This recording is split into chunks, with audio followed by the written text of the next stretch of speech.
محمد الفاتح لما أغلق والخاتم لما سبق ناصر الحق بالحق والهدي إلى صراطك المستقيم صلى الله عليه وعلى آله وأصحابه حق قدره ومقداره العظيم.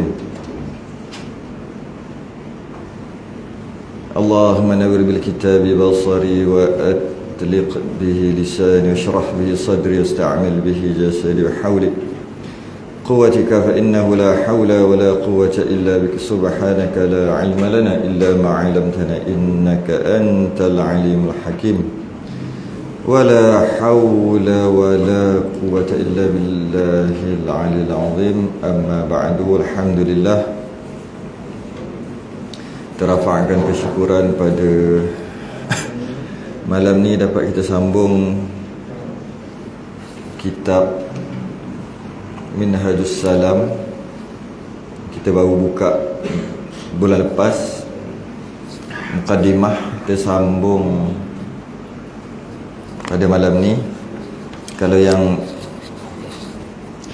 Jawi itu muka surat 3, Rumi muka surat 3 juga.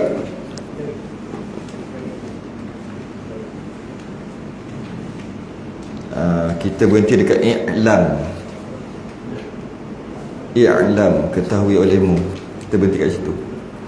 Kalau Jawi itu 4 daripada atas, muka surat 3. Dalam kurungan tu I'lam, ketahui olehmu.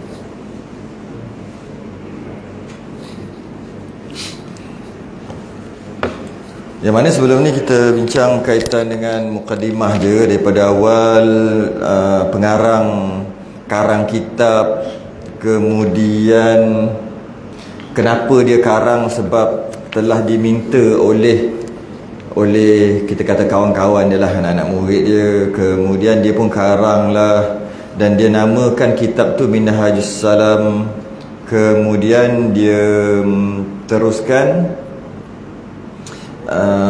dia katakan dia tu macam tak layak lah untuk karang, tapi dia nak beramal dengan sabda Nabi, bahawasanya kita ajar apa yang kita tahu, secara ringkasnya gitulah. Sampai itu muka surat 2, muka surat 3, sampailah I'lam. Itu dah masuk dah tu, dah masuk isi dia tu. Yang sebelum ni muqaddimah. Qala al-mu'allif rahimahullahu ta'ala wa nafa'ana wa iyyakum bi'ulumihi fid darin amin ya rabbal alamin. I'lam, bahasa Arab i'lam tu maksud dia ketahui olehmu, ketahui olehmu, ketahuilah olehmu. Bila disebut i'lam, pengarang mana-mana kitab bila dia sebut gitu, i'lam maknanya dia nak suruh kita ambil berat. Attention please, ambil berat. Dah nak masuk dah ni, ambil berat. Betul dia sebut i'lam. Sedangkan kalau tak ada i'lam pun tak apa, faham juga kan, faham terus. Cuma nak kata ketahui olehmu, ni dengar ni, dengar ni, dengar ni, dengar ni. Itu maksud dia. I'lam, nak beritahu ni, ketahui olehmu, bahawasanya wajib atas tiap-tiap kepala. Kepala tu kepala lah. Bila sebut kepala, secara automatik termasuk badan, tangan, kaki, semua tubuh. Kenapa kata atas tiap-tiap kepala? Bahasa ni banyak cara bercakap. Boleh kita kata ketahui olehmu bahawa wajib atas tiap-tiap orang, boleh je. Cuma bahasa ni antara satu benda yang sangat ajaib. Dia boleh bertukar-tukar kan. Cakap lain maksud sama. Contohnya dia kata wajib atas tiap-tiap orang, boleh faham. Wajib atas tiap-tiap kepala, maksudnya orang, maknanya dia banyak maksud. Banyak. Wajib atas tiap-tiap kepala. Cuma kalau kita nak pilih sebahagian daripada badan kita, kita kena tengok juga. Kita tak boleh wajib atas tiap-tiap kaki. Oh, tak kena. Memang boleh juga. Bila wajib atas kaki, mestilah wajib atas badan, tangan. Cuma dia tak berapa mantap sangat kalau kita kata kaki. Wajib atas tiap-tiap tangan. Tak kena, tak boleh lah, tapi tak cantik. Wajib atas tiap-tiap badan. Itu kena sikit. Kita nak menggambarkan orang. Wajib atas tiap-tiap badan. Okey. Wajib atas tiap-tiap orang. Lagilah okey. Wajib atas tiap-tiap kepala pun okey juga. Sebab apa? Sebab kepala tu mewakili badan semua. Kan? 1 kepala, 2 kepala, 3 kepala, 10 kepala. Padahal kalau kita fikir, makan ni, makan kat mulut masuk perut. Tapi bila kita nak buat catering ke apa kan, berapa jemputan berapa? Berapa sekepala? Sepatutnya seperut lah, memang betul. Satu perut. Sebab makanan kenduri itu nak masuk dalam perut. Kenapa kita kata kepala? Mewakili orang lah. Okay? Jadi kenapa dia guna atas tiap-tiap kepala? Nak memperbanyakkan, apa dia panggil? Vocabulary ke apa? Banyakkan perkataan supaya sedap lah sikit. Padahal boleh je atas tiap-tiap orang. Boleh je. Dan itu maksudnya pun. Wajib atas tiap-tiap kepala. Dia istilah dia itlaqil juz'i wa iradatil kulli. Sebut sebahagian, maksudnya separuh. Sebut sebahagian, maksud separuh. Itu ada dalam ilmu balaghah. Siapa tak belajar ilmu balaghah ni yang dia boleh salah faham dalam agama. Sebut sebahagian, maksud sebut sebahagian, maksud semua. Ada sebut semua, maksud sebahagian. Ada. Sebut semua. Kulli bid'atin dalalah. Setiap bid'ah itu sesat. Setiap dalam Nabi sebut kullu muhdatsatin bid'ah. Setiap benda baru tu bid'ah, kan? Kul semua. Tapi maksud kul semua. Sebut semua, maksud sebahagian. Maksud sebahagian, bukan maksud semua. Habis tu kenapa sebut semua? Itu balaghah. Seni bahasa. Sama juga. Wajib atas tiap-tiap kepala. Dia sebut kepala, maksud semua. Tiap-tiap orang lah. Daripada sekalian orang yang mukallaf. Orang mukallaf. Siapa ni mukallaf? Mukallaf ni apa? Dia bagi tahu, yakni mukallaf ni adalah yang diberatkan oleh syarak. Tu maksud mukallaf. Yang diberat, yang disuruh, yang dipaksa, boleh juga. Yang dipaksa oleh syarak. Kalau kita payah nak faham yang diberatkan tu, payah nak faham apa berat-berat ni. Yang dipaksa oleh syarak. Maknanya syarak tu agama kita lah. Bila sebut syarak, Allah dan Rasul atau Quran dan hadis, ataupun hukum hakam, tu kita sebut syarak, kan? Jadi bila kata diberatkan syarak, dipaksa syarak, kita kena paksa. Sebab tu salah kalau kita kata apa, la ikraha fid din, tidak ada paksaan dalam agama. Itu paksa awal-awal lagi. Berat tu paksa lah. Dalam agama ada paksa. Maksudnya dalam Islam tu ada paksa, malah penuh dengan paksaan. Yang kita panggil wajib dan haram tu paksaan lah. Yang tak paksa, harus, makruh, sunat, itu tak paksa. Sebab sunat buat pun boleh, tak buat pun tak apa, kan? Harus kati kalau nak buat, tak makruh buat pun tak dosa, tak buat bagus juga, kan? Itu tak paksa. 3. Tapi dalam agama kita ada 2, iaitu haram dan wajib. Itu paksa tu. Haram tu jangan buat, paksa supaya jangan buat. Wajib paksa supaya suruh buat. Jadi apa maksud la ikraha fid din? Tidak ada paksaan dalam agama. Maksudnya orang kafir tak boleh paksa dia masuk Islam. Bukan orang dah Islam. Itu dia kata, kenapa tak pakai tudung? Kenapa tak sembahyang? Kenapa tak puasa? Kenapa? Sebab tidak ada paksaan dalam agama. Itu salah tempat. Itu untuk orang kafir, dia sembah berhala, tak boleh marah dia. Dan tak boleh paksa dia masuk Islam. Kenapa? Tidak ada paksaan dalam agama. Betul. Ini dia dah Islam dah. Bila orang nasihat, dia kata tak ada paksaan dalam agama. Salah letak. Dalam agama penuh dengan paksaan, iaitu apa yang haram dan wajib. Itulah paksaan. Haram, paksa, beratkan dia untuk jangan buat, tak boleh buat. Wajib, paksa suruh buat. Itulah agama kita. Lepas tu, yakni diberatkan, yakni dipaksa. Itu masuk mukallaf. Pertama, wajib, tak buat berdosa.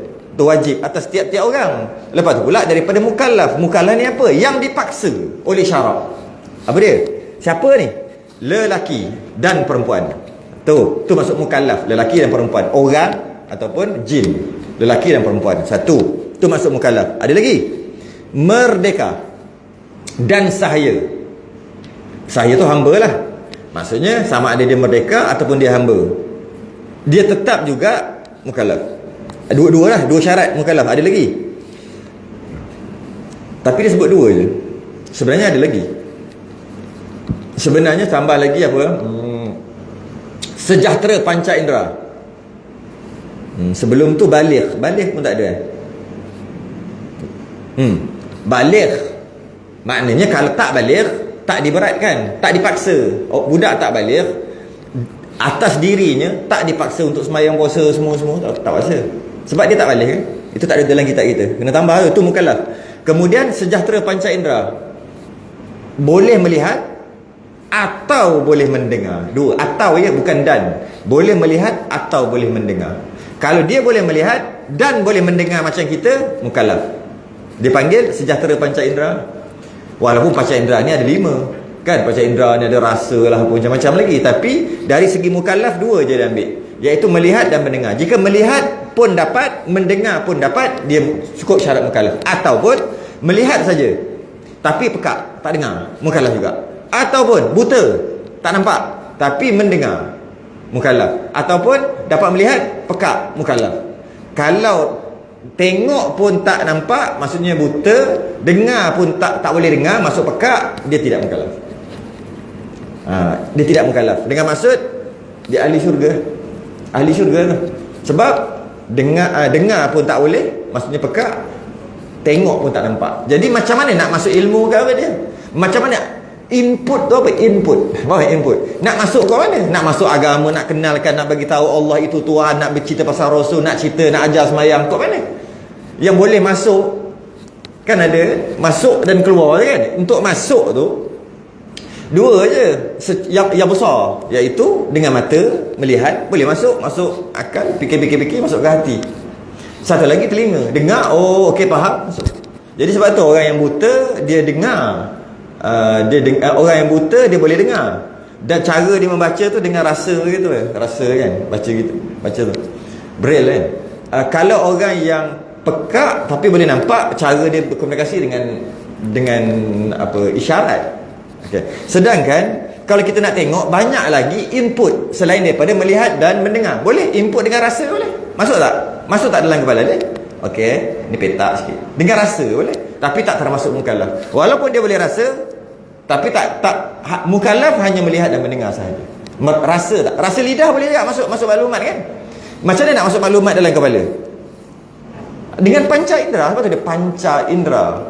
Jadi dengan cara tengok mata, so boleh dapat maklumat, boleh fikir. Mata, okey, dia buta, tak dapat.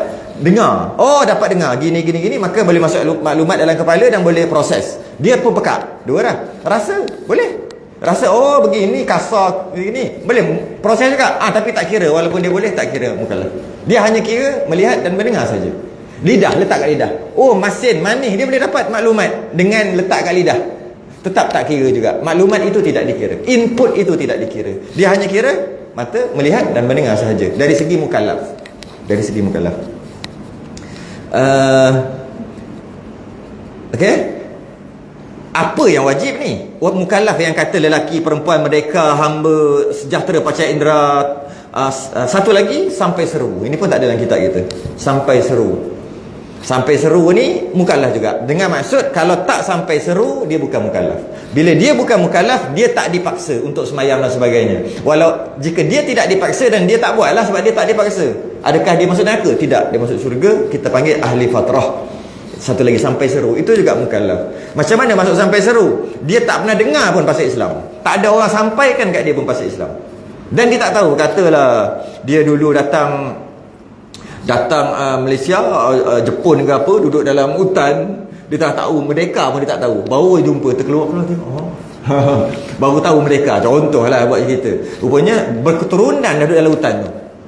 Daripada tahun berapa, 20-an, tahun 30-an kot, time komunis dululah. Jadi bila yang pertama ni meninggal, yang tok nenek dia meninggal, dapat anak dalam hutan, mana tahu benda. Merdeka pun dia tak tahu. Islam siapa nak sampai kat dia? Tu ahli fatrah. Syurga tu. Walaupun komunis tu tok nenek dia. Tok nenek dia pernah tengok kat Jepun dulu. Dekat mana-mana, China ke mana dulu. Dia pernah tengok yang dia ni datang untuk perang, datang ke Malaysia, tanah Melayu untuk jajah sebagainya. Ya, kemudian beranak pinak dalam hutan. Anak-anak pinak tu dia tak ajar apa-apa. Dia tak tahu benda. Dia tu tahulah sebab mungkin dia pernah dengar. masa dia dekat negara asal dia. Ni anak cucu cicit sehingga bercicit-cicit. Ada berapa dah? Cucu cicit dah ada. Semua tu mati dalam hutan tu. Baru keluar cucu cicit, dia baru keluar. Dia kata, oh punya dah mereka. Oh punya adik Islam. Yang tu mukallaf. Yang tu lah. Yang baru keluar tu. Oh adik Islam. Islam ni agama yang Tuhan yang satu gitu gini. Dia jadi mukallaf. Tuan nenek dia semua ahli syurga. Dia panggil tak sampai seru. Jadi jangan suka-suka kita guna. Biasa orang perempuan tak, orang lelaki pun ada guna tak. Kenapa gini-gini? Tak sampai seru. Jangan. Orang yang tak sampai seru ni ahli fatrah, ahli syurga. Sedangkan dia tak semayang, tak tutup aurat, buat maksiat, minum arak ke, menjudi ke, dengan alasan tak sampai seru. Maknanya dengan alasan dia tu ahli syurga. Sebab tak sampai seru ni ahli syurga. Tu jangan main-main. Tapi maksud dia tak sampai seru tu tak sampai apa? Tak sampai kehendak dia lagi. Mana boleh? Dah Islam wajib kan? Dah Islam dipaksa, diberatkan. Saya suka guna dipaksa. Sebab diberatkan ni macam payah sikit kita nak faham. Jadi mukallaf orang yang dipaksa oleh syarak. Okey. Dipaksa apa? Mengetahui tu belajarlah. Sebab nak tahu kena belajar. Akan sekalian rukun Islam dan rukun iman. Bukan hafal. Tahu, faham, pegang. Itu yang kena. Hafal semua orang hafal. Maka dia nak terangkan satu persatu. Maka bermula segala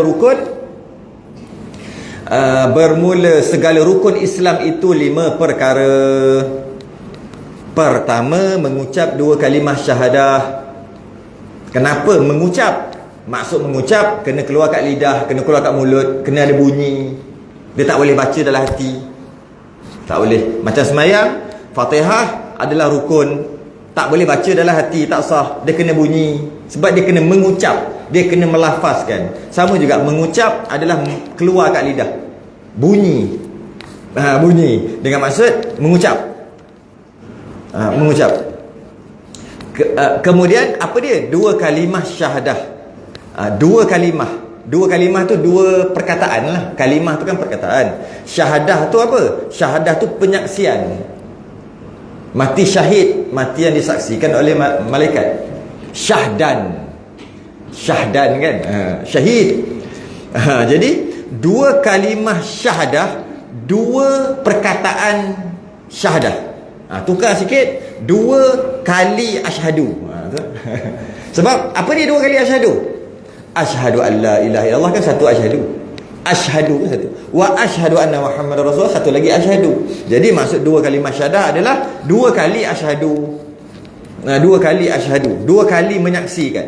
Jadi 2 kalimah syahadah mengucap mesti. Apa benda ni? Asyhadu an la ilaha illallah. Artinya aku naik saksi bahawa tiada yang disembah dengan sebenar-benar melainkan Allah. Cuba kita tengok.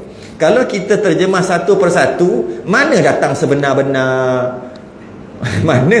Asyhadu, aku naik saksi. Allah, sesungguhnya tidak. Ilah, tidak ada. Boleh cakap? Tidak ada ilah. Ilah tu kita terjemah Tuhan. Illallah, illa melainkan Allah. Mana ada yang sebenar-benar tu kat mana tu? Ini dia punya maknanya. Asyhadu an la ilaha illallah dengan maksud aku naik saksi tidak ada Tuhan. Tidak ada yang disembah. Bolehlah. Tidak ada Tuhan, tidak ada yang disembah dengan sebenar-benar melainkan Allah.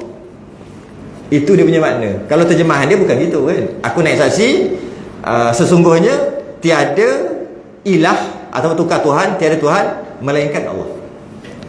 Itu. Tapi yang sebenar-benar tu, itu makna yang kita akan bahas satu persatu bab tu nanti. Dan kita cuba perhati, Allah tu Tuhan. Allah tu Tuhan kan? Maknanya Allah tu Tuhan. Kalau Allah tu Tuhan, boleh tak kita terjemah macam ni? Asyhadu an la ilaha illallah, tidak ada Tuhan melainkan Tuhan. Sebab ilah tu kita terjemah Tuhan. Ilah tu Tuhan ke? Ilah tu Tuhan, bukan. Ilah tu maksudnya Tuhan ke? Iyalah, ilah tu Tuhan lah. Allah Tuhan juga. Kenapa tak terjemah asyhadu an la ilaha illallah, tidak ada Tuhan melainkan Tuhan? Sebab Allah tu kan Tuhan. Maknanya ilah tu, maknanya ilah tu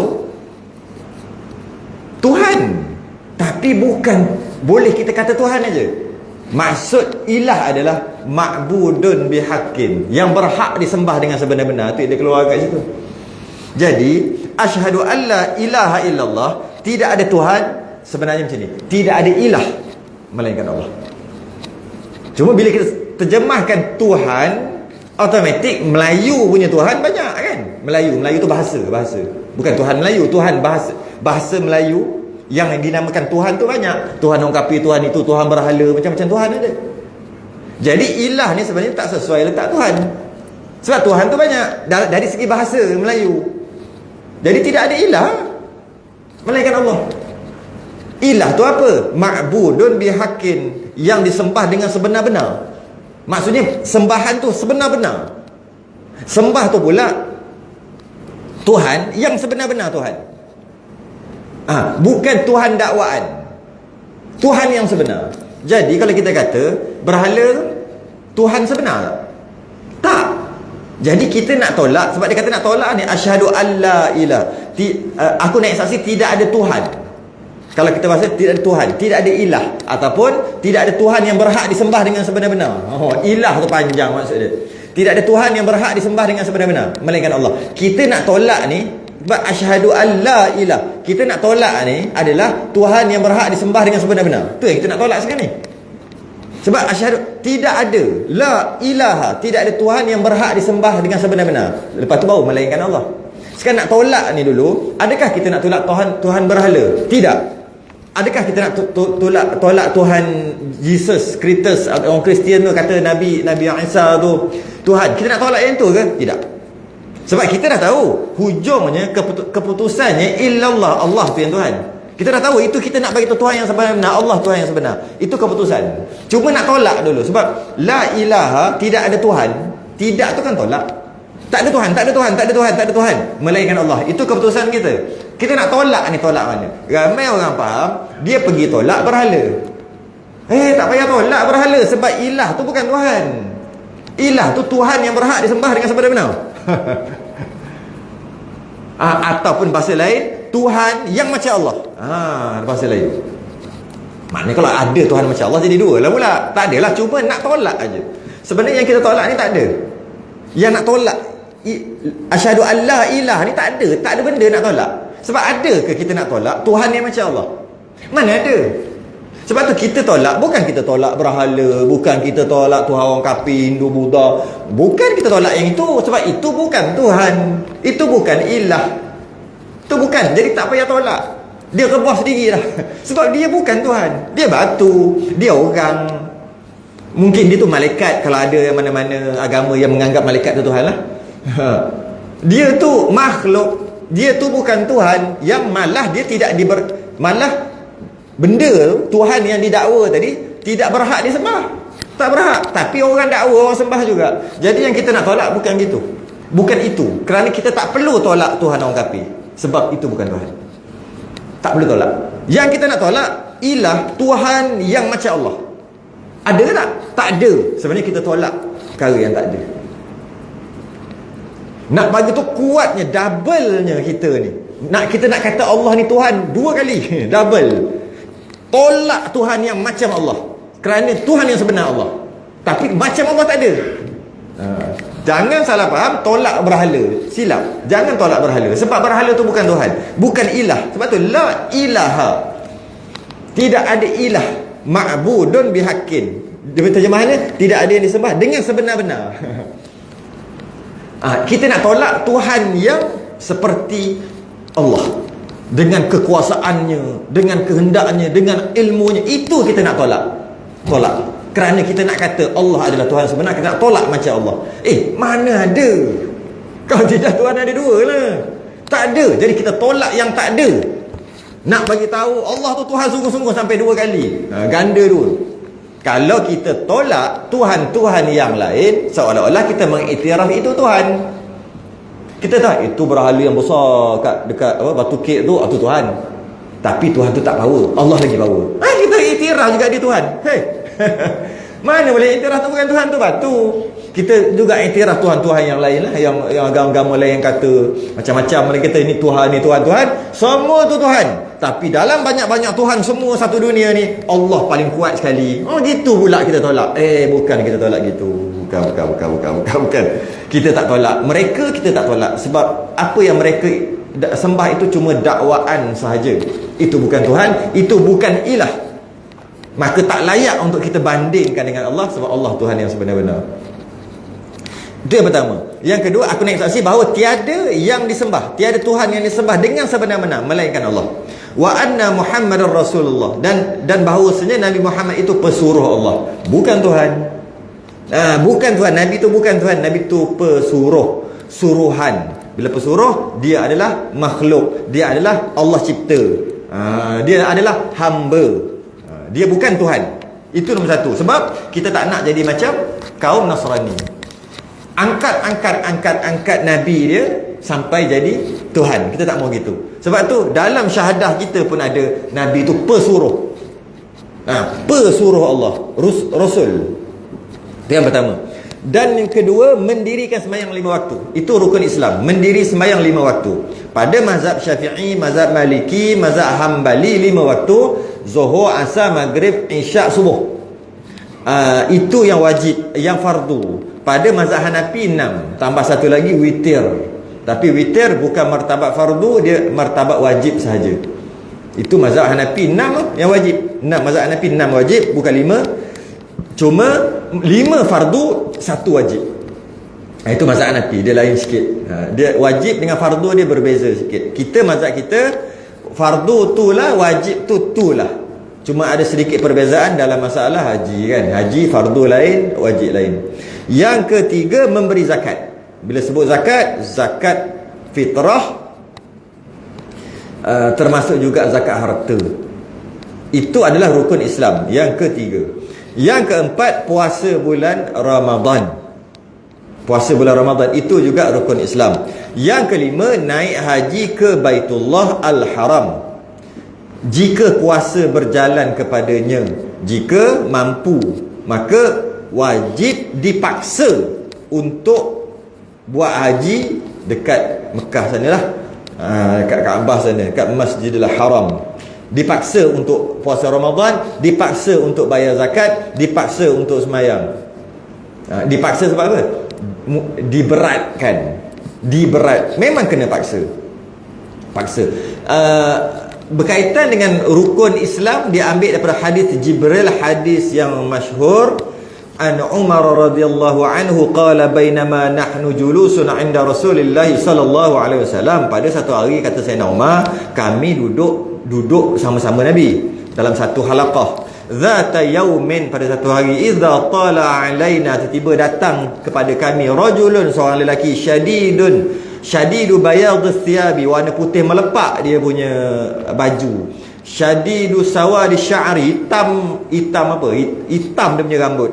La yura alaihi asarus safar, kami tak nampak pun macam orang musafir. Orang musafir kan dia berkedut-kedut, tu banyak debu, tak nampak apa tanda-tanda tu. Wala ya'rifuhu minna ahadun, seorang daripada kami tak kenal pun dia. Ramai-ramai kami seorang tak kenal pun dia, entah mana-mana punya orang lah ni. Hatta jalasa ila Nabi SAW, dia duduk depan Nabi. Fa asnada rukbatayhi ila rukbatayhi wa wada'a kaffaihi ila fakhidhaihi. Duduk rapat-rapat, duduk dekat-dekat, lepas tu ambil kepala lutut dia, lagang kepala lutut Nabi. Macam ni duduk. Duduk rapat sungguh lah, duduk gini. Kemudian waqala, kemudian dia pun cakap, orang yang tak dikenali tadi, ya Muhammad, akhbirni 'anil Islam. Wahai Muhammad, kau terangkan aku Islam tu apa. Inilah mula ada rukun Islam. Cerita Islam tu apa. Kami semua terkejut, kata Sayyidina Umar, kerana tak ada orang berani panggil Nabi Muhammad, tak ada, kecuali orang musyrikin Mekah. Orang yang jahat, orang-orang yang nak menganjing semua, dia akan panggil Muhammad bawa agama baru, Muhammad pembohong, Muhammad ahli sihir semua. Tapi orang yang beriman, orang baik-baik, dia tak panggil. Dia panggil Rasulullah, Nabi Allah. Kadang-kadang dia panggil, kalau yang dah rapat-rapat, ya habibina wa syafi'ina wa zukhrina wa maulana sayyidina, semua-semualah dia panggil. Dia tak panggil Muhammad direct. Tiba-tiba ini orang panggil ya Muhammad. Hush. Akhbirni 'anil Islam, kabarkan kepada aku tentang Islam. Maka Nabi jawab, Faqala Rasulullah sallallahu alaihi wasallam, al-Islam, jawab Nabi, Islam an tashhada an la ilaha illallah, mengucap dua kalimah syahadah, itu jadi rukun Islam. Wa anna Muhammadar Rasulullah, dan mengatakan Nabi Muhammad itu Rasulullah. Wa tuqimas salah, sembahyang 5 waktu. Wa tu'tiyaz zakah, zakat. Wa tasuma Ramadan, puasa Ramadan. Wa tahujjal baita in istata'ta ilaihi sabila, pergi haji kalau mampu. Qala, dia jawab, dia tanya, lepas tu dia jawab, sadaqta, betul engkau? Nak uji ke apa? Tadi kau tanya. Lepas tu bila Nabi jawab, kau cakap betul pula. Dah lah kau panggil Muhammad. Dah lah kau duduk rapat, kepala lutut rapat ini. Kami pun nak duduk jauh-jauh, kau duduk rapat-rapat. Siapa kau ni? Lepas tu maka fa'ajibna, kata Sayyidina Umar, kami ajaib. Fa'ajibna, ajaib, pelik. Lahu yas'aluhu wa yusaddiquhu. Dia tanya, lepas tu dia jawab. Dia tanya, lepas tu orang jawab, dia kata betul. Wonder cerita ni, macam nak menguji je. Maka panjang hadis tu, setakat tu je lah. Hadis berkaitan dengan rukun Islam. Kat situ dapat rukun Islam. Kat situ dapat rukun Islam. Kemudian sebenarnya tu siapa? Itulah Jibril. Jibril laki tadi tu. Kemudian masuk pula, bermula segala rukun iman itu 6 perkara. Ini juga sambungan daripada hadis tadi. Lepas tu bila dia kata engkau betul, maka dia tanya lagi, qala fa akhbirni anil iman, kau cerita kat aku pula iman tu apa? Kemudian Nabi jawab, antu'mina billah. Tu pertama, percaya kepada Allah. Antu'mina billah wa malaikatihi, dan malaikat, wa kutubihi, dan percaya kepada kitab-kitab, wa rusulihi, dan percaya kepada pesuruhnya, rasul-rasulnya, wal yaumil akhir, dan percaya kepada hari akhirat, hari kesudahan, wa tu'mina, dan beriman bil qadari khairihi wa syarrihi, dan percaya untung baik dan untung jahat daripada Allah. Percaya untung baik dan jahatnya daripada Allah. Yang ini bab yang ke-6 ni kena bahas panjang sikit. Sebab dekat ujung saya dah cuba belek, memang tak dibincangkan dah bab ni. Bab apa? Bab rukun iman yang ke-6. Oleh kerana ramai orang salah faham bab ni, saya nak panjangkan sikit rukun iman yang ke-6. Jadi Nabi jawab rukun iman tu ada 6. Percaya. Semua percaya. Sedangkan rukun Islam bukan percaya. Buat, mengucap, buat lah tu. Buat sembahyang, buat zakat, buat puasa, buat haji. Buat. Rukun iman tak buat. Percaya ni tak buat. Percaya tak perlu buat. Percaya semua kat sini. Buat kena buat dengan luaran. Jadi rukun Islam yang luar, zahir. Yang rukun iman yang dalam, tak buat. Sebab tu percaya. Percaya ni bukan buat.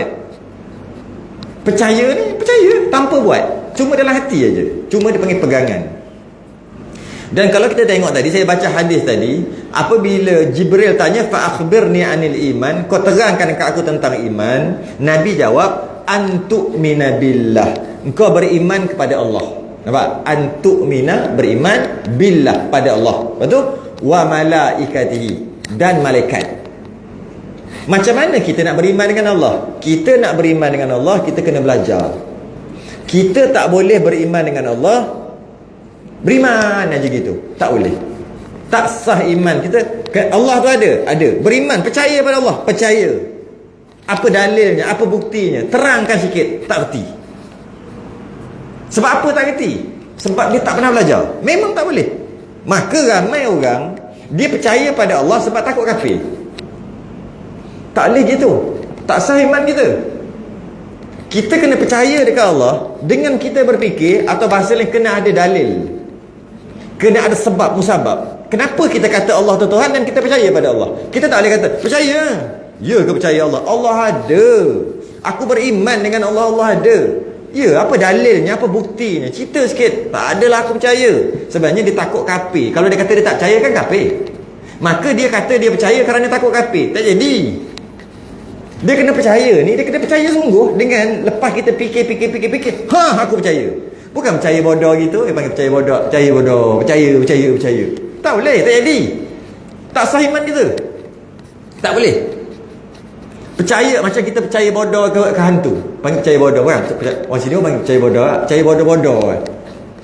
Bodoh percaya gitu. Hantu percaya bodoh sampai ketua percaya. Pernah jumpa hantu? Berapa kali jumpa hantu? Sekali pun tak pernah. Macam mana boleh percaya? Dia panggil percaya bodoh. Dia kena ada bukti. Buktinya, pada satu hari, tak apalah, cerita lah, itulah dalil. Aku dah fikir-fikir dah, memang hantu. Itu yang kita nak. Bukan nak suruh percaya hantu, nak dalil tu. Jangan percaya bodoh sampai ke tu. Sampai tu percaya bodoh. Percaya ada hantu. Kat situ tu pokok besar ada hantu. Setiap kan tak lalu sampai ke tu, tak lalu ke situ. Sebab ada orang kata ada hantu. Maka dia percaya bodoh-bodoh. Carilah bukti. Tengok dulu. Betul ke? Siapa yang kena kacau? Jumpa orang yang kena kacau. Betul ke tidak? Ke dia reka je? Kalau lebih lagi, pergilah try pergi. Buat video ke, live ke apa ke, tak kisahlah. Cuma buat sesuatu, fikir dan cari bukti. Itu baru betul real. Betul ada hantu, kan lain macam tu.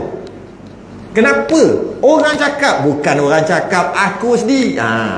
Paling-paling pun aku sendiri. Memanglah aku tak jumpa, tapi adalah dapat tapi. Akhir sekali dengan keyakinan kita kata ada hantu kat situ, walaupun kita tak pernah jumpa, tapi ada cerita. Contohnya tiba-tiba bau wangi. Bau wangi tapi tak ada orang lalu kat tu. Antara bukti lah tu.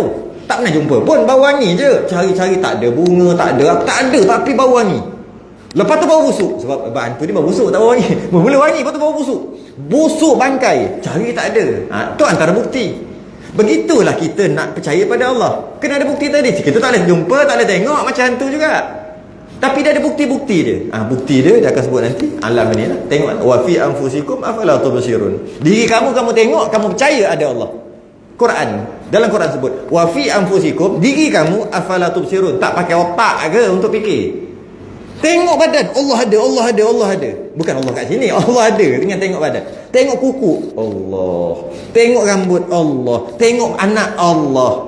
Maksudnya Allah ada. Dengan tengok anak. Macam mana? Sebab dia kata, nak percaya pada Allah kena belajar. Dia tak boleh percaya bodoh. Tak boleh. Macam percaya hantu. Dia kena belajar cara untuk mempercayai. Macam tu juga percaya pada malaikat. Macam nak percaya malaikat? Percaya bodoh? Percaya ada malaikat? Ya. Kena kenal dulu malaikat, baru boleh percaya. Malaikat tu gini, sifatnya gini. Baru datang kepercayaan, iman dalam hati. Pegang. Bukan percaya bodoh aja. Kenapa macam mana nak percaya kepada segala kitab? Kena belajar kitabnya ada berapa gini, isi kitab macam mana, kitab tu turun wahyu tu macam mana sebagainya. Baru boleh faham, boleh pegang sungguh-sungguh kitab, percaya pada kitab, beriman dengan kitab. Macam tu juga dengan rasul, pesuruhnya. Mana-mana nabi dan rasul, kena percaya. Ya, kena percaya. Macam mana nak percaya? Percaya bodoh? Tidak. Kena percaya. Ni sifat dia. Dia gini. Berapa kali saya bila menjelaskan tentang kelahiran mana-mana nabi dan rasul, ramai orang masih lagi tak pernah dengar. Nabi dan rasul dia tak keluar kot mana kita keluar lahir. Dia keluar kot bawah pusat terbelah. Macam mana dia boleh tercengang? Nabi tak keluar kot tempat biasa keluar, kot pintu tak. Nabi keluar kot tingkap. Bawah pusat terbelah dua. Mana-mana nabi dan rasul. Kalau dia keluar kot tempat kita keluar, maka jatuh martabatnya. Dia keluar masa dah sampai waktu, bawah pusat ibu dia akan terbelah. Keluar kot tu.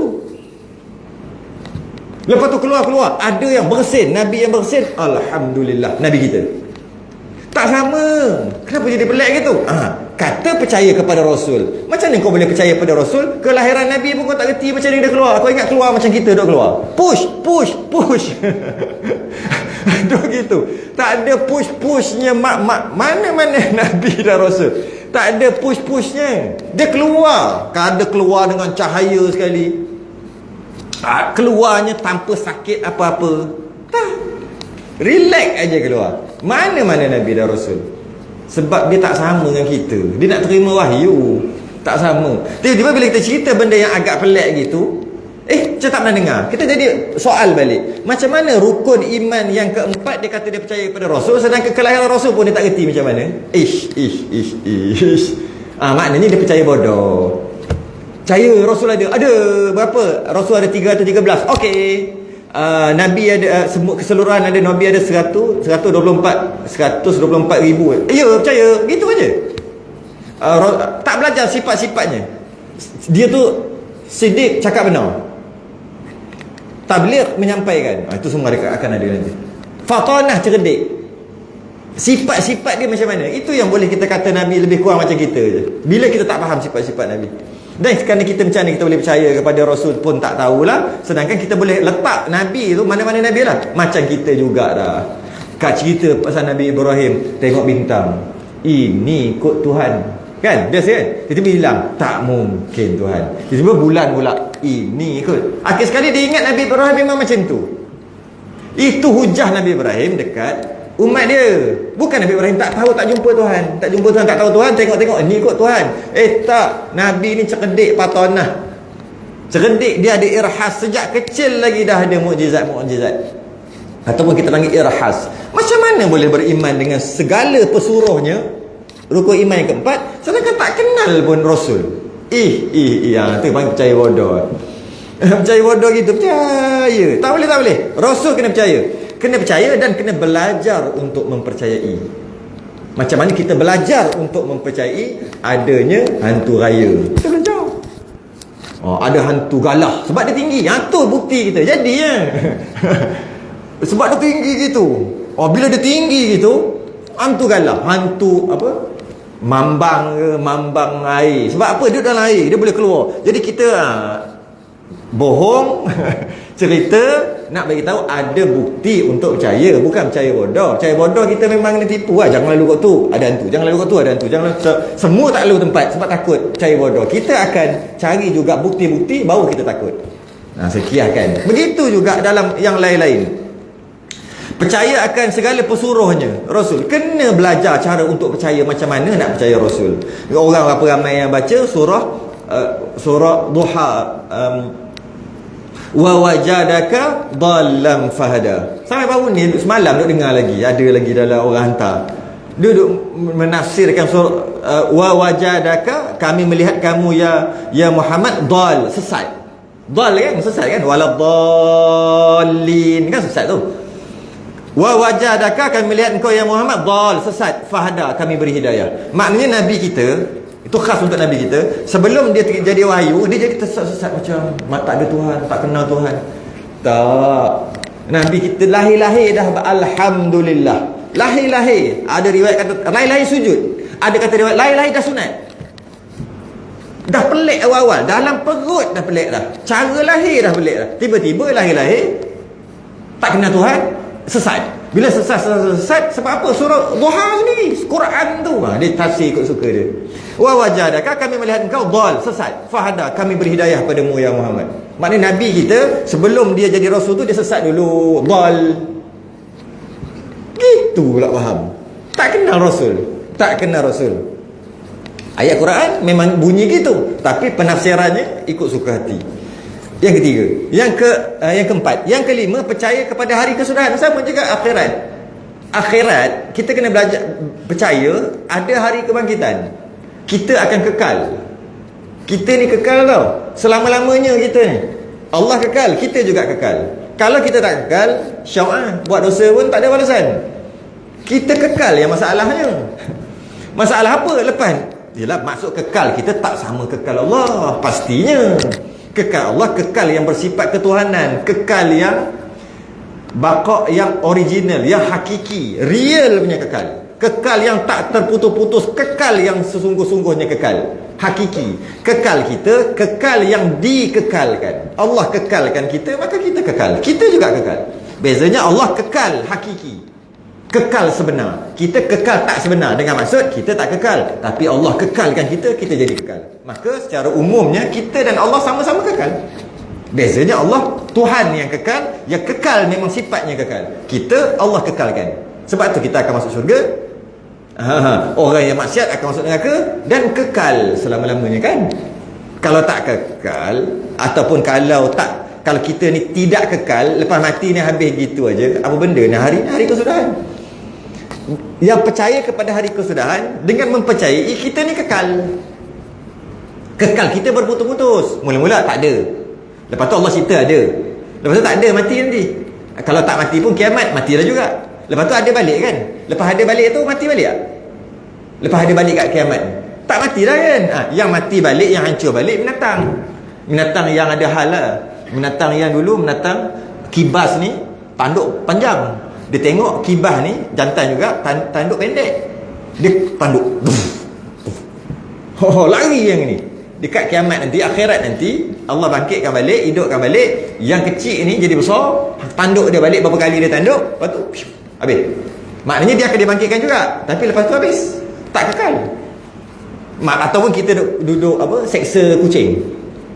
Kucing tu nanti jadi besar, seksa kita balik, lepas tu habis. Kita kekal, kucing tu habis. Jadi maknanya kita ni kekal. Itu yang kita nak belajar tentang hari kesudahan, hari akhirat. Kita belajar hari akhirat, cara untuk kita beriman dengan hari akhirat. Dengan cara, itulah, kita tahu kita ni kekal. Cuma pelik lah sebut, kita kekal. Tak pernah dengar kita kekal. Kita kekal tanpa kita sedari sebenarnya kita ni kekal. Cuma kekal kita pastilah tak sama dengan kekal Allah. Kekal kita kan kekal yang dikekalkan. Bukan kekal original. Bukan kekal original, kekal yang Allah yang kekalkan. Jadilah kita kekal. Belajar tentang kekal itulah belajar tentang hari kesudahan, belajar tentang hari akhirat, cara untuk mempercayai adanya hari kebangkitan. Kenapa? Dekat atas dunia ni mana ada adil? Ada adil sebenar-benar adil atas dunia ni? Mana ada? Semua tak adil. Orang yang kerja, ya Allah, dia punya peluh, dia punya tenaga yang keluar satu hari RM40. Orang yang kerja dia gini, sebulan RM80,000, kan? Adil ke? Tak adil. Relax, kerja sains aja. Kerja dia sains aja. Tak adil lah kira. Ini kerja, ya Allah, daripada pagi sampai ke petang berpuluh-puluh. Tapi kenapa sikit? Tak adil atas dunia ni. Maka mesti kena ada satu hari-hari keadilan yang sebenar-benar adil lah. Itu hari, itu cara untuk kita nak belajar cara untuk yakin, percaya, i'tiqad sungguh-sungguh bahawasanya ada hari akhirat. Kerana dunia ni memang tak adil. Kecil-kecil, tak salah, tak apa, umur setahun mati, adil lah. Dia tak buat dosa pun. Tu mula nak keluar mula-mula yang buat pelik-pelik hancur negara tu. Tak mati-mati sampai sekarang apa cerita? Yang ni umur setahun tak buat dosa apa-apa. Kenapa Allah tarik kan? Tak adil. Kita kata tak adil, Allah maha adil. Kita atas dunia tidak. Maka mesti ada satu hari pengadilan. Itu cara untuk belajar, cara untuk kita mempelajari. Orang yang terkaya di Malaysia, semua yang geng tak sunat kan? Geng yang sunat nombor 10 tak? Nombor 8, nombor 9. Seorang sunat ke tak ada? Tak ada sekarang. Semua tak sunat. Semua tak sunat. Mana keadilan? Yang sembah Allah, Tuhan yang sebenar-benar, soru kumis. Tapi yang sembah berhala, dah lah tu tak sunat pula tu, kaya raya bilion-bilion, tak boleh fikir duit berapa banyak. Bilion dia sebut, tak reti kita nak fikir. Banyak tu macam mana? Berapa besar rumah? Tak lagi besar, tak boleh nak fikir banyaknya duit dia. Kenapa? Sepatutnya orang yang sembah Allah lah yang kaya-raya. Tak boleh. Dunia ni tempat tak adil. Penjara bagi orang mukmin, syurga bagi orang kafir. Saya bagi poin-poin cara untuk mempercayai hari akhirat. Lepas kita belajar, memang pun kena ada, mesti kena ada hari akhirat, hari kesudahan, hari pembalasan. Mesti kena ada. Sebab sebab dia. Tak boleh percaya bodoh gitu, tak boleh. Yang keenam, yang ni paling susah, paling yang ramai salah faham sekali. Yang keenam, rukun iman yang keenam, iaitu percaya untung baik dan jahat. Makna untung baik dan jahat, maksudnya untung baik dan untung jahat. Tak apalah, siapa yang buat baik ni? Daripada Allah. Siapa yang buat jahat? Daripada Allah. Dua-dua. Ini yang perlu panjang sikit lah penjelasan. Kalau kita tengok hadis yang saya baca tadi, saya baca balik. Bila Jibril, lepas Jibril tanya tentang Islam, Jibril tanya pula tentang iman. Fa akhbirni 'anil iman, terangkan kepada aku iman tu apa? Maka Nabi jawab tadi kan, an tu'mina billah, sesungguhnya engkau tu'mina, beriman pada Allah. Sebelum Nabi jawab Allah tu, Nabi akan sebut beriman kepada Allah. Nabi sebut gitu. Yang pertama, rukun iman adalah percaya, beriman kepada Allah. Sebelum sebut Allah, sebut iman. Beriman Allah, beriman kepada Allah. Kemudian wa malaikatihi, dan malaikat. Bila Nabi sebut dan malaikat, Nabi tak sebut beriman dengan malaikat, tak. Nabi sebut beriman dengan Allah dan malaikat. Dia ada beza tu.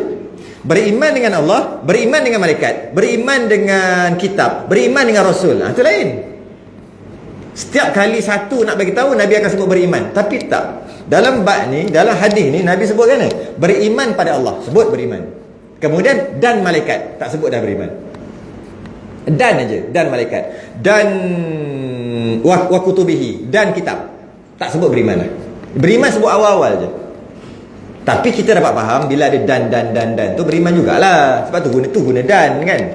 Okey. Wa rusulihi, dan rasul. Tak sebut beriman dengan rasul, tidak. Hanya beriman dengan Allah mula-mula je. Yang lain semua dan. Rasul. Wal yaumil akhir, dan beriman dengan hari akhirat. Tak sebut beriman juga. Tapi dan lah, ada dan. Tapi lepas tu yang keenam, rukun iman yang keenam, Nabi sebut wa tu'mina, dan beriman. Nabi sebut balik yang tu, wa tu'mina bil qadari khairihi wa syarrihi. Beriman dengan untung baik dan untung jahat semua daripada Allah. Ataupun bahasa lain, perkara baik dan perkara jahat yang berlaku semua Allah buat. Cuma sebelum kita bahas sebab tu, kita bahas dulu kenapa ada wa tu'mina, beriman. Beriman kepada Allah, ada. Beriman kepada Allah dan malaikat dan kitab dan rasul dan hari akhirat. Lepas tu beriman dengan qada dan qadar, untung baik dan untung jahat. Beriman hanya ada 2 kali je sebut. Satu beriman pada Allah, yang kedua yang last kali beriman kepada untung baik dan untung jahat ataupun qada dan qadar. Kenapa tak beriman pada Allah, beriman pada rasul, beriman kepada malaikat, beriman kepada akhirat? Kenapa tak semua beriman? Kenapa hanya ada 2? Kerana yang pertama, beriman pada Allah itu memang poin besar lah. Tanpa kita nak beriman pada Allah, tak timbul lah beriman pada malaikat, kitab apa semua. Dengan beriman pada Allah ni yang boleh jadi beriman pada malaikat, kitab semua. Sebab dia paling besar. Habis kenapa sebut beriman kepada qada dan qadar, ataupun untung baik dan untung jahat, ataupun perkara baik dan perkara jahat, semua Allah yang buat? Kenapa sebut beriman? Beriman balik. Kerana ramai orang salah faham kat sini. Lepas tu sebut balik. Ramai yang salah faham. Malah fahaman Mu'tazilah memang berfahaman Allah buat hanya yang baik-baik, yang jahat, yang buruk, maksiat sebagainya bukan Allah buat. Fahaman Ahli Sunnah wal Jamaah tak gitu.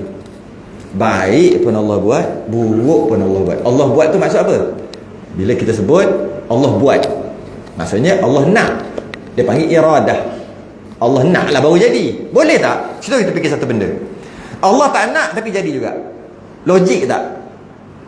Allah tak nak benda tu, tak nak berlaku tapi berlaku juga. Boleh tak? Kalau berlaku juga, makna ada satu lagi Tuhan. Sebab apa? Dia ni yang buat jadi. Sebab Allah tak nak jadi juga. Logik tak? Boleh masuk akal tak? Yang Allah tak nak tapi jadi juga. Tak logik tak?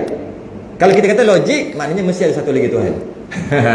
Tuhan ni yang buat jadi. Walaupun Allah tak nak, Allah tak berkehendak ianya jadi, tapi Tuhan satu lagi dikata jadi juga. Maka sama-sama Tuhan. Tuhan ni pembawa, Tuhan ni pembawa. Maka jadi juga. Sebab Tuhan ni suruh jadi. Tak logik. Mana boleh gitu? Maka boleh kita faham mudah-mudah bahawasanya apa yang Allah nak mesti jadi. Saya guna perkataan nak. Biasanya yang guna perkataan iradah, kehendak. Kadang-kadang bila kita sebut iradah, kehendak, dia payah nak masuk. Kehendak tu nak lah. Saya pendek kan, senang je, nak. Bila Allah nak, jadi. Bila Allah tak nak perkara itu, mestilah tak jadi. Ke Allah tak nak jadi juga? Allah tak nak, tak jadi ya. Okey. Yang berlaku Allah nak jadi, berlaku. Allah tak nak, tak berlaku. Yang berlaku atas dunia ni benda baik aja ke? Benda buruk pun jadi juga kan? Yang benda buruk siapa jadi? Syaitan jadi. Macam syaitan tu Tuhan lah. Sebab syaitan boleh menjadikan. Syaitan Tuhan lah. Kita sendiri yang menjadi. Yang baik daripada Allah, yang tak baik, kesalahan, kelemahan daripada diri saya sendiri. Kan kita biasa dengar cakap gitu kan? Boleh ke cakap gitu? Kena cakap gitu. Pula dah. Tadi kata semua Allah buat. Tiba-tiba yang tak baik daripada diri saya sendiri kena kata gitu juga. Dia ada 2 sisi. Sisi pertama dari sisi pegangan. Kita pegang semua daripada Allah. Tak mungkin yang Allah tak nak akan terjadi. Tak mungkin. Habis maksiat tu dah jadi ke belum? Dah jadi. Allah nak lah tu. Kalau tidak, macam mana boleh jadi? Sebab Allah nak lah. Itu pegang. Hanya boleh bercakap macam ni dalam medan ta'lim, dalam kuliah, dalam belajar je. Untuk kita pegang. Cakap kat luar kedai kopi, kena takzir. Igak, masuk penjara. Tak boleh cakap. Kenapa mencuri? Allah takdirkan semua kehendak Allah kan. Tangkap berapa, curi berapa banyak-banyak, penjara setahun, double kan jadi 2 tahun. Sebab cakap gitu. Dia tak boleh cakap. Tak boleh cakap di luar. Sebab beradab dengan Allah. Tapi kenapa saya cakap? Sebab nak kasih faham. Dia panggil medan ta'lim, kena cakap. Luar, tak boleh cakap. Jadi cakap macam mana? Semua yang baik daripada Allah, yang buruk tu kita lah, buat maksiat tu kita lah. Kata mulut aja, hati kena pegang semua Allah.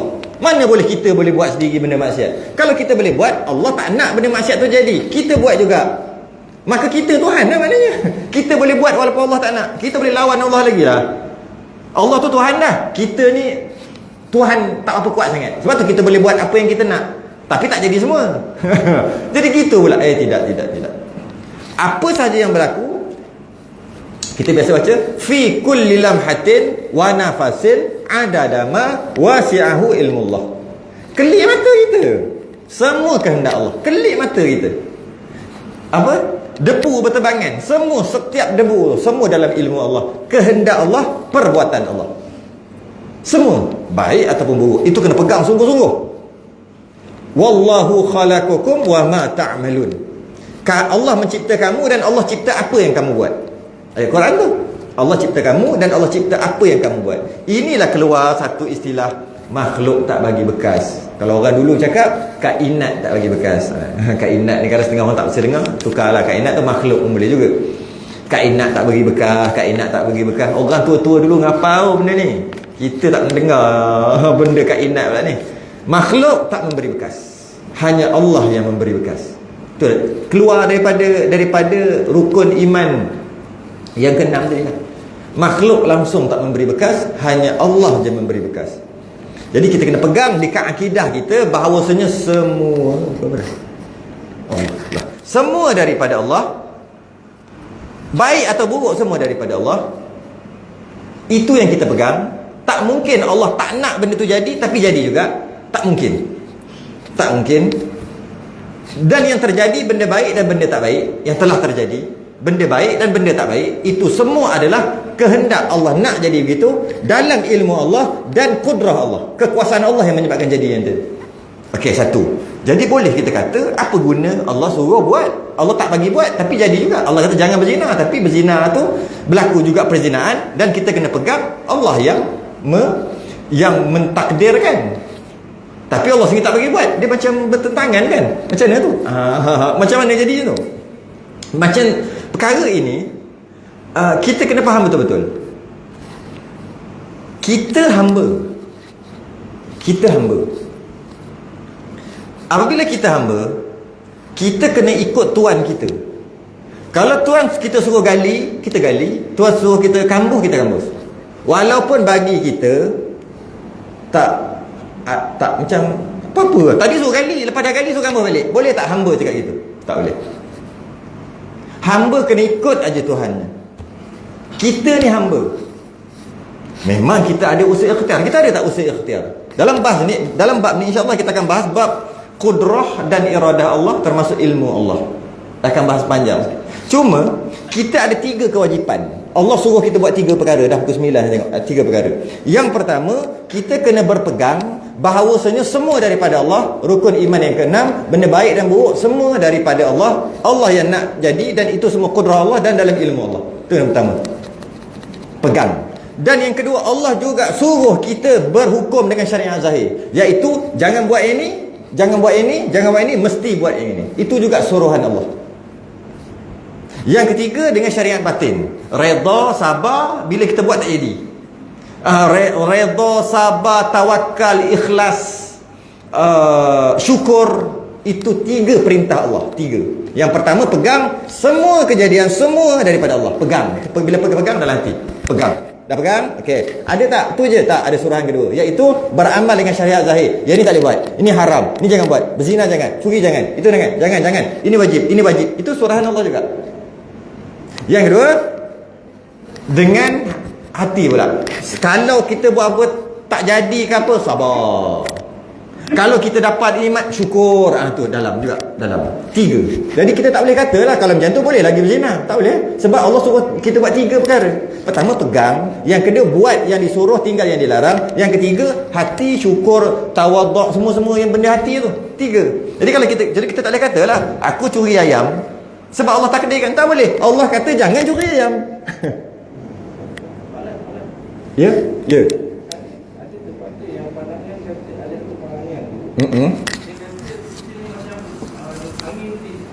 Ya. Ya.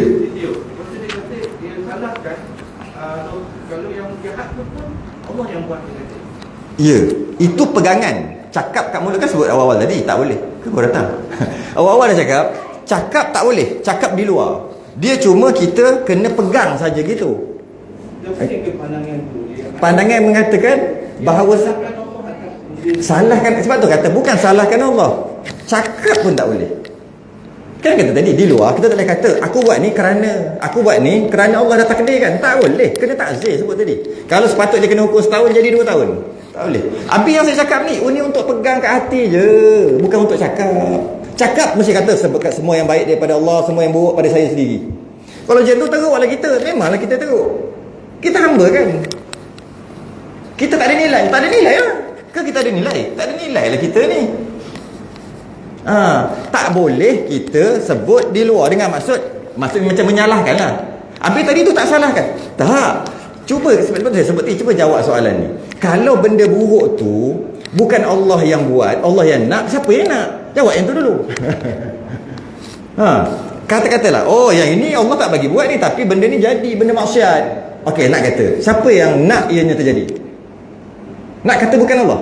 Maknanya adalah yang lain boleh nak, Allah tak nak. Allah kata jangan buat kan? Jangan buat benda jahat. Siapa yang nak? Bila nak tu iradah. Kehendak siapa yang ianya terjadi? Kita kena jawab yang tu dulu. Kehendak kita sendiri lah. Oh, Allah tak nak ianya jadi. Kita nak, boleh buat juga. Maknanya kita lagi hebat pada Allah lah. Itu dari segi pegang semata-mata. Cakap kat luar tak boleh. Kena cakap beradab dengan maksudnya semuanya aku yang salah, yang buat jahat-jahat. Yang baik bukan aku buat, Allah. Tu baru nama Tuhan, barulah kita ni hamba. Kalau cakap kat luar aja, takzir terus kena. Kena takzir. Sayyidina Umar pernah takzir kan, pernah sebat orang-orang yang cakap macam ni. Di luar. Tak boleh. Cuma kita pegang semua yang berlaku, qada dan qadar, rukun iman yang keenam. Tak payah sembang panjang-panjang. Rukun iman yang keenam, qada dan qadar, maksudnya yang ditakdirkan, yang telah berlaku dan yang berlaku, semua kan daripada Allah. Itu je pegang. Simple aja.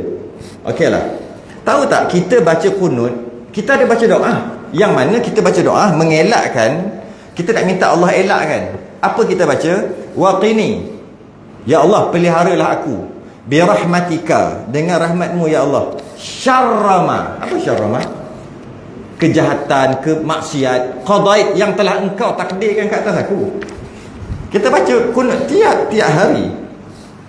Aku minta berlindung ya Allah, takdir kejahatan yang kau takdirkan ke atas aku, buat jahat-jahat maksiat. Aku minta berlindung ya Allah. Dari segi pegangan. Perkara buruk memang iradat Allah. Ya. Memang kehendak Allah. Ya. Tapi kalau itu Allah tak suruh. Allah tak suruh. Ya. Jadi kalau buat itu, maknanya kalau berlaku juga makhluk buat perkara buruk, maknanya memang Allah iradat Allah. Allah nak kehendak Allah bukan buruk, tapi Allah tak suruh buat. Tak suruh. Di sini suruhan Allah dia tak berlaziman, dia panggil. Dia tak sama dengan kehendak Allah. Dia tak macam kita.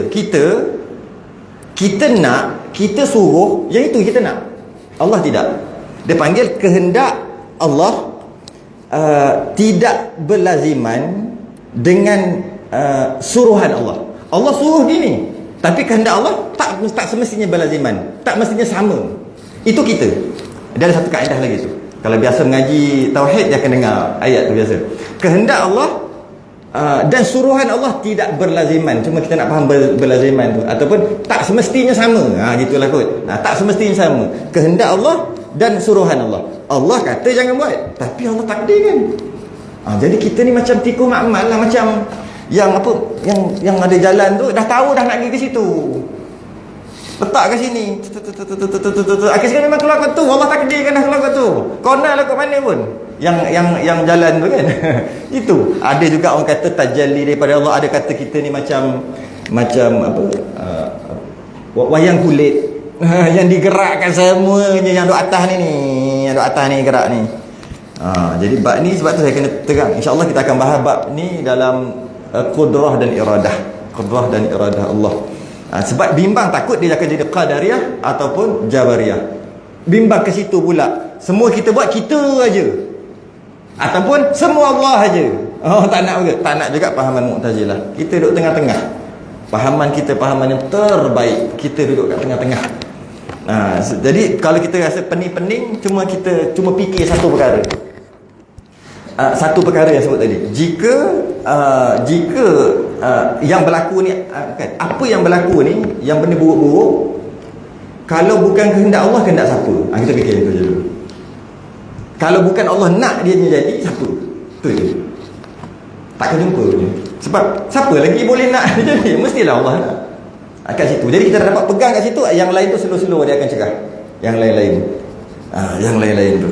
Jadi rukun iman yang keenam, ramai orang salah faham. Hati-hati. Ngaji sungguh-sungguh, insya-Allah Allah bagi kefahaman. Tangguh dulu. Bismillah dulu. Sudah dengan tasbih kafarah dan surah al-subhanallah wa bihamdihi asyhadu an la ilaha illa anta astaghfiruka wa atubu ilaik.